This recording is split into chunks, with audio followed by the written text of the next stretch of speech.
इथे बोंबील कट करून स्वच्छ पाण्यातून धुवून घेतले. 3 ते 4 वेळा आपण हे बोंबील धुवून घ्यायचे. प्रथम आपण बोंबील मॅरिनेट करून घेऊया. अर्धा चमचा हळद. आता बोंबीला हळद नंतर मी मीठ टाकते आणि त्यानंतर लिंबू लावून घेऊया. 1 चमचा मी लिंबाचा रस टाकलाय. 2 चमचे तिखट टाकून घेते.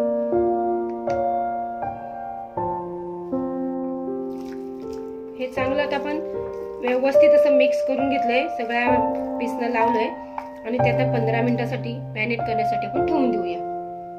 आता मी फिश मॅरिनेट करण्यासाठी ठेवले. तोपर्यंत आपण वाटणाची तयारी करून घेऊया. खोबरं टाकून घेऊया.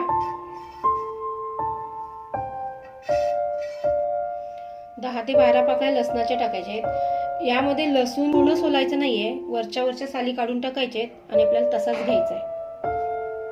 2 ओल्या मिरच्या आणि थोडीशी कोथिंबीर हे आपण वाटण करून घेऊया. वाटण तयार झालंय. आता आपण फिश करी करायला सुरुवात करू.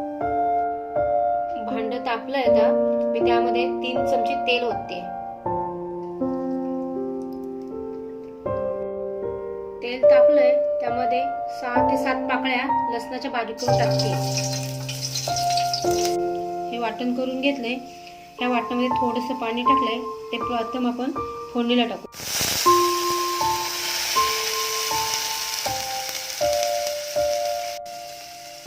त्यामध्ये थोडंसं असं पाणी टाकून घेतलंय. त्यामध्ये आपण अर्धा चमचा हळद टाकून घेऊया. आपण प्रथम बोंबीलला 2 चमचे तिखट लावून ठेवलेलं होतं. आता रश्श्यामध्ये 1 चमचा तिखट टाकते. आपण प्रथम बोंबीलला मॅरिनेट करताना मीठ टाकलेलं आहे. त्यानुसार आपण रश्श्यामध्ये अर्धा चमचा मीठ टाकून घ्यायचं आहे. म्हणजे चवीनुसार आपण टाकू शकतो. हे वाटण आपण चांगलं उकळी येऊन द्यायचं आहे आणि मग त्यामध्ये आपण बोंबील सोडायचे आहेत. त्यामध्ये आपण 2 ते 3 कोकम टाकून घेऊया. त्यामध्ये आपण ओली मिरची कट करून टाकूया. 2 मिरच्या टाकल्यात मी. बोंबील त्या रश्श्यामध्ये सोडून घेऊया.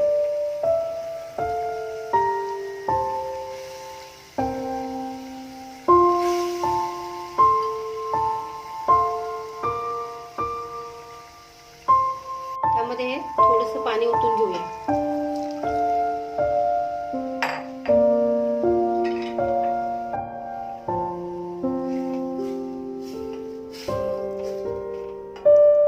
बोंबील हा मासा नरम असल्यामुळे फार ढवळतही राहायचं नाहीये आणि फार शिजवायचं नाहीये.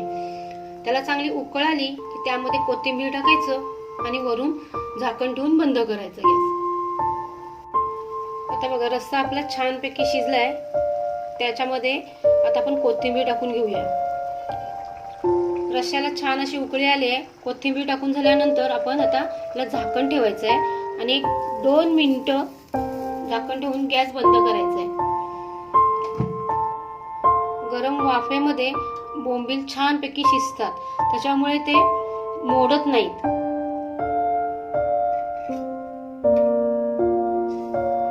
हे बघा बोंबील छान असे तयार झालेत आणि पूर्ण अक्केच्या अक्के राहिलेत बोंबील. तुम्ही सुद्धा अशा प्रकारे बोंबील करी नक्की ट्राय करा आणि मला तुमच्या कमेंट शेअर करा. तुम्हाला जर ही रेसिपी आवडली असेल तर माझ्या चॅनलला लाईक आणि सबस्क्राईब करायला विसरू नका आणि हो बेल आयकॉनला सुद्धा क्लिक करा.